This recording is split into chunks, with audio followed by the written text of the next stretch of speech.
एक आदमी ने एक खूबसूरत लड़की से शादी की। वह उससे बहुत प्यार करता था। एक दिन उस लड़की को चर्म रोग हो गया। धीरे धीरे वह अपनी खूबसूरती खोने लगी।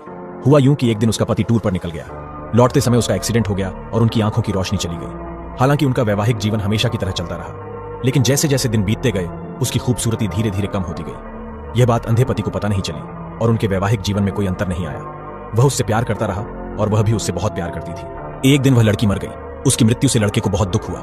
उसने उसका अंतिम संस्कार पूरा कर दिया और वह शहर छोड़ना चाहता था। पीछे से एक आदमी ने आवाज दी और कहा, अब तुम अकेले कैसे चल पाओगे? इतने दिनों तक तुम्हारी पत्नी तुम्हारी सहायता करती रही। उसने उत्तर दिया, मैं अंधा नहीं हूं। मैं अंधे होने का नाटक इसलिए कर रहा था क्योंकि अगर उसे पता होता कि मैं उसका बदसूरत शरीर देख सकता हूं तो इससे उसे उसकी बीमारी से ज्यादा दुख होता। इसलिए मैंने अंधा होने का नाटक किया। वह बहुत अच्छी पत्नी थी।